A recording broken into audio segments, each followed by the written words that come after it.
Yo, I'm a huge fan of VR. Thrillseeker, he's a VR content creator. I've watched him for a while, but he did a video, VR in Japan is on a whole nother level. I thought it'd be fun to watch because, again, I am into VR and stuff. I do VR games on stream sometimes. Playing by myself. I'm a huge lover of Beat Saber.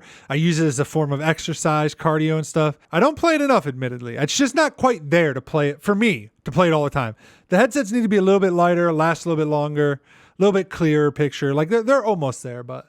I mean, the Quest 2 was a huge step forward. I'm excited for the Quest 3. But anyways, let's see VR in Japan, whole nother level. Go! Right now, in Japan, something crazy is happening. Essentially, we're witnessing a VR revolution unlike anywhere else in the world. And just like how decades ago, Japan essentially built the gaming industry as we know it, I have a feeling they'll be doing the exact same thing for the VR industry. You know, that doesn't surprise me at all. Go Japan. Because of what's happening right now. So, we're gonna travel 7,000 miles all the way to Japan and go on a trip from Kyoto to Tokyo to see firsthand exactly how Japan is changing the VR industry. Talk to the people doing it, and along the way, discover some things that I did not expect. And you may just find a couple of your new favorite VR games to try out. Maybe. I do like trying out new VR games.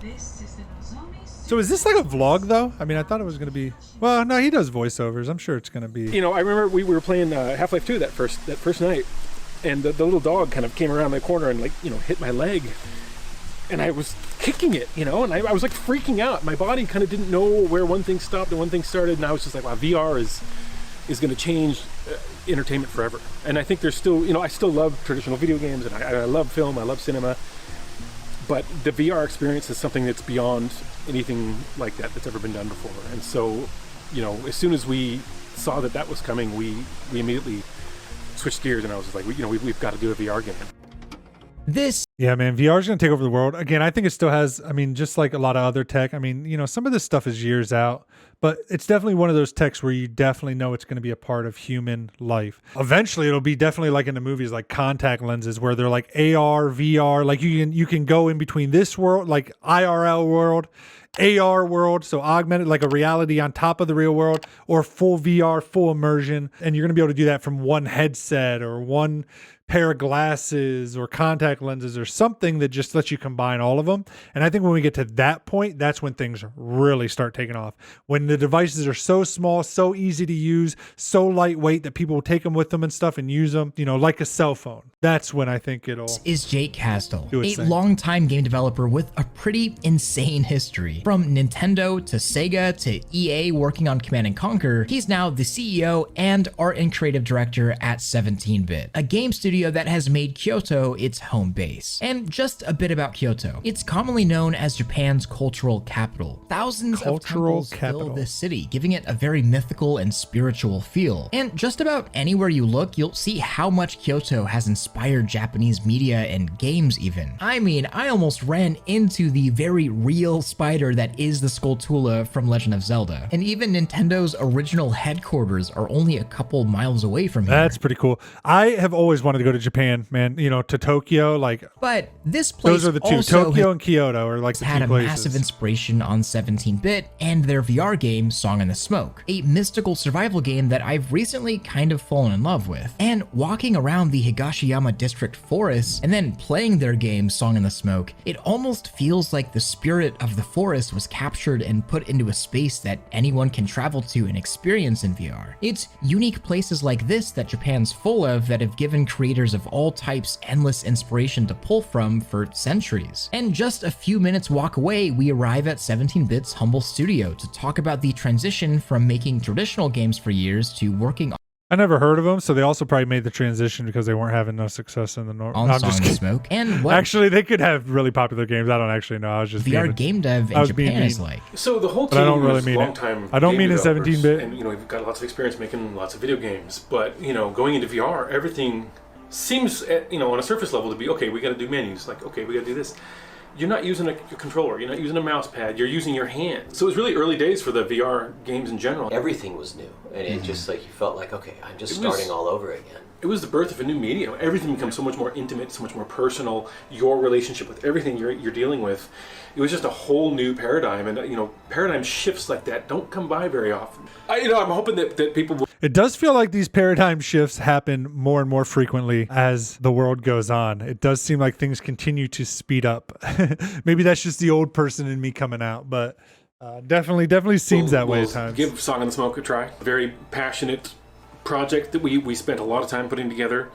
It's a world made for people who want to get out and sort of live this alternate life. A kind of hand-authored world that you're living in, but it's very free form, and it's all about your own decisions and how you want to build up your camp, how you want to treat things. And it's designed to just be a place that you want to go to and spend a bunch of time and go on in these adventures. And kind of a niche audience. It's a VR game. It's also a survival game. And so that crossover, may not be so big, but I think that when people do get into it, they realize that this is something that you do want to just keep coming back to and spend a lot of time there.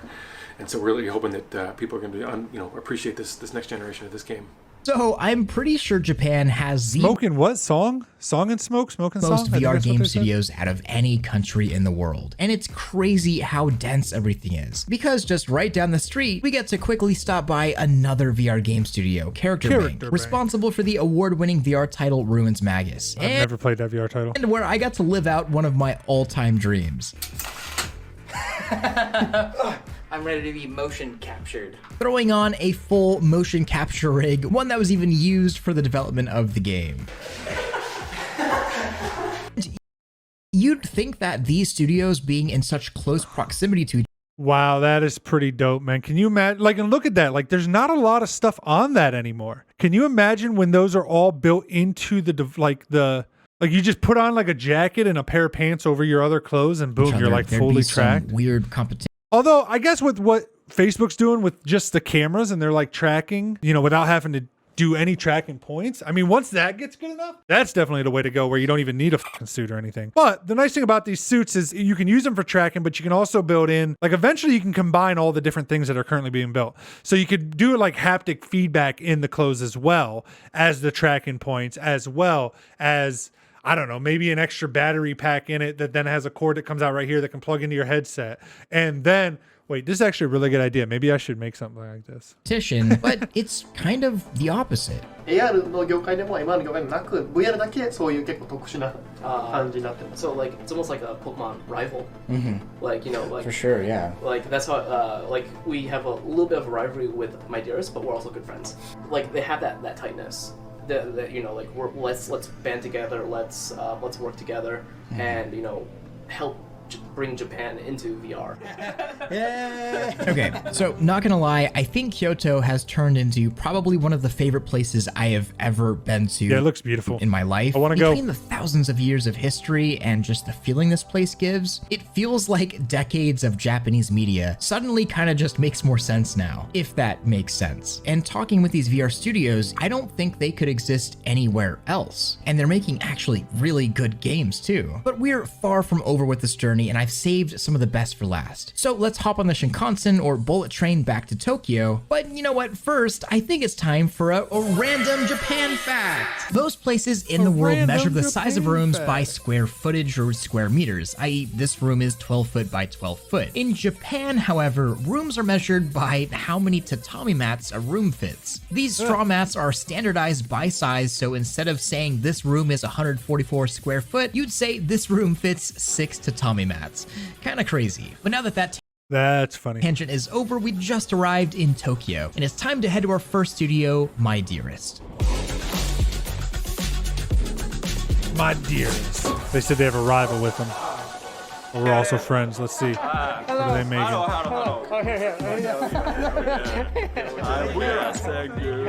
Our company founded in 2016. In the 7 years history, the first 3 years was hell. They told us we were basically making a visual novel on VR. It's you are making a niche in a niche that's not gonna sell at all. It did. So, My Dearest is kind of the perfect example of a VR startup studio. In 2016, they believed in their vision to make VR games. So they started a company and started making VR games, specifically in the form of VR graphic novels. And even though most people said it wouldn't work, they did it anyways, and eventually it did work. And after releasing a relatively decent hit, Tokyo Chronos, in 2019, they had the funds and success to make their next game, which did well enough to grow the studio to make the next one. And with each title, My Dearest has evolved from interactive VR graphic novels to fully fleshed out VR games, with their most recent being Dyschronia episodes 1, 2, and soon to be 3, where you go back in time to solve a crazy reality crime. It's the kind of thing that just really works in VR and really works for the Japanese market as well. And I want to play that. Probably one of the coolest things to see studios like My Dearest popping up in Japan. I mean, VR studios virtually didn't exist a decade ago, and we're here witnessing something successful starting from nothing. But of course, there's more to the virtual reality industry than software. And here's where Japan is really interesting. Not only does it hold dozens of VR software studios, but there's also multiple VR hardware companies. From the big guys at Sony making, well, of course, the PlayStation VR, to a few smaller companies like DiverX and Shiftall, a subsidiary of Panasonic, both making VR hardware globally for a more niche market. And at the Shiftall office, it was kind of crazy seeing how fast the prototype phase is when developing this hardware. I've definitely talked about them quite a bit in the past, from the Megane X to the Hardtor X full body tracking solutions, but really, Shiftall focuses on making things for the niche VR user, mostly people that really want full body tracking within apps like VRChat but don't have the money for base stations. Which, another interesting thing about VRChat,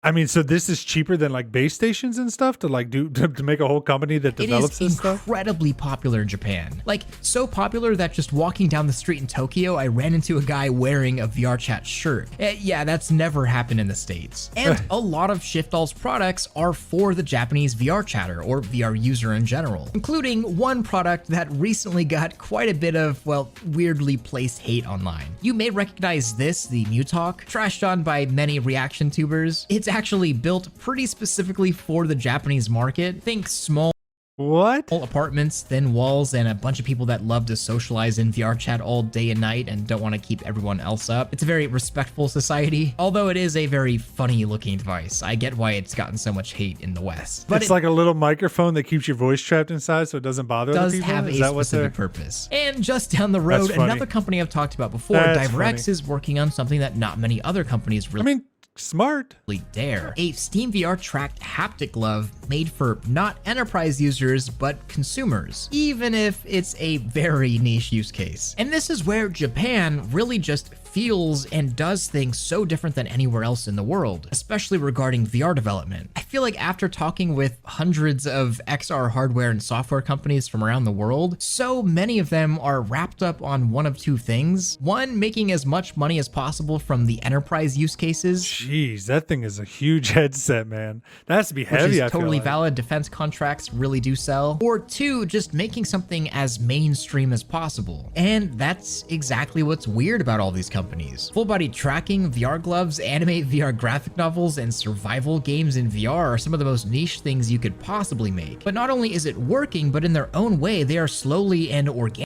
Well, I think you just find out what games and what stuff works better over time that, I mean, is going to catch on eventually. I can see why survival games in VR would be so hugely popular. Organically making these niche things more accessible to anyone that wants in. And that's kind of the human definition of being passionate about something. Building for the niche to share and innovate on the thing that they love. Not every product or game has to be some device that's going to make VR go more mainstream. Sometimes building for the people that are already here is a perfectly viable way to go. And just because you're building... Wait, and this says number 2. There was a number 1 of this?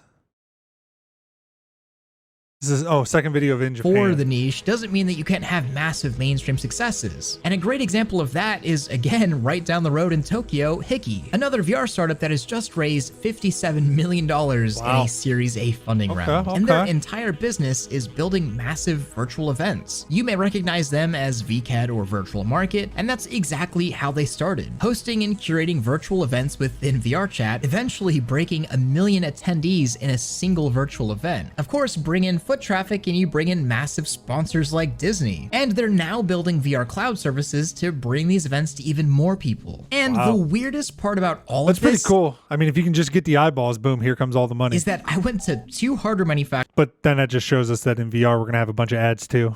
and 4 studios all making crazy VR stuff, and they're all within a 3-hour train ride. Some of them even just right down the street. There's just nothing like this anywhere in the world. But beyond that, I think my real biggest takeaway is something that I didn't really expect. Even though I'm 7,000 plus miles away from home and the culture, surroundings, and language couldn't be any more different than what I'm used to, VR and its possibilities and the passion for it is kind of like this universal language that connects everyone everywhere, in VR or out of it. And coming to Japan and seeing how much excitement and passion there is for VR, and how many companies are striving to really make a difference by just building what they're passionate about. Dude, I would love to be able to have a full like VR setup, like the omnidirectional treadmill, the haptic suits, the finger, the glove, like everything, and just experience that. That would be so really cool, filled me with a lot of excitement that I think I've been missing lately. Recently, everything has kind of felt like this weird race to mainstream. Like increasing headset adoption to get more users in VR is the only thing people care about. But so much of the industry has kind of forgotten about the people that are already here, the people that already love VR. And maybe it sounds weird, but talking with these developers made me feel less lonely, I guess, regarding my passion for VR. There's other people out. Well, yeah, because I mean, anytime, that's what I was just saying, well, in my vlog earlier. Anytime you're in like a niche thing like that, like I love YouTube and there's not very many people still. I mean, I know it's become way more popular, but especially my age group, if you're super young, then probably. But in my age group, not a lot of people still like post stuff on YouTube and stuff and make videos. And so, you don't have a lot of people to talk to with that stuff, except for other creators online that you make connections out there with. That feel the same about this thing that I do and that we do. And they're dedicating their lives to it, all because of that passion for the possibility, building and sharing worlds and experiences, bringing people together and building the hardware that does it, all while practically being neighbors doing it, working together towards a common goal. And this isn't even counting the massive companies in Japan that are doing this on a larger scale like Sony. And when you do factor in— Yo, I haven't seen it, but I heard the new Sony headset that just released. I saw Linus did a video on it and said like it basically like destroyed Quest 2, or at least that's what it seemed like it was going to say. Again, I haven't watched it. I'm super jelly. I cannot wait till Quest 3. Sony, you've got all ends covered. It better be a good upgrade. The mainstream and the niche, and it's awesome. And I gotta be real, if Japan is going to change the VR industry, it's purely gonna be out of this passion, this legit enthusiast build for the niche, and the niche will organically grow mindset. And it turns out that's the exact thing that fueled Japan to change the gaming industry all those decades ago. And it's likely the very sauce that VR could use a little. Japan knows how to do fun. America knows how to do competition. It's just like in old games, like even today, like games like Mario Kart, Zelda games, they're just fun. I mean, they're great games, but they're fun, man. More of, and that Japan is supplying. So this was kind of a weird video for me. I think this one was a bit of a bigger project than I originally thought, and it took me a lot longer than I originally thought it would. Total around 2 terabytes and 200 hours of footage for a 13 or 14 minute long video. But I think it was worth it. In terms of VR culture and enthusiasm, there's legit no place 200 hours of footage like Japan. And its developers are something I really want to connect you guys with. It had such an immense impact on me and made me feel proud to be a VR fan. But of course, I also wanted to say thank you to my Patreon supporters for making this trip happen. And I also have a ton of footage coming to Patreon this week from Japan that I couldn't fit in this video, including a few games of Hado, one of the coolest augmented reality sports I've ever tried. And I also want to say thank you to Val Esports for sponsoring this trip and putting me in contact with all these developers. I will say as well, definitely go check out all these studios' titles. They're all a labor of love. And at the end of the day, we're just supporting indie VR studios that eventually will be the big guys, hopefully. And I hope you enjoyed this one, but until next time, much love, Thrill out. Yo, very good. Yo, I'm excited, man. Like I said, MetaQuest 3, I think is gonna, 2 was like the, hey, all right, we're getting to adoption. 3 is going to be like the, okay, we got to adoption, got a ton of feedback. Here's the refinements. And I think it's going to be pretty sick. Again, I'm afraid it's not going to be that much of an upgrade in terms of actual specs and stuff, but I really hope it is. I really hope it's a big upgrade when it comes to things like processing power and stuff that are built in to being such a small device. And I really hope that the lenses are just phenomenal. Like I heard the Meta Pro lenses are phenomenal. So hopefully they're like that, but we shall see. We shall see. Anyways, thanks as always for watching. Appreciate it. Let me know what you think. You got any VR games I should check out? Let me know down in the comments below. Don't forget to like the video, subscribe. The original video is linked down in the description below. You can go check out Thrillseeker. I love him. He does a lot of VR content. All right, until next time, peace out, everybody. Later, nerds.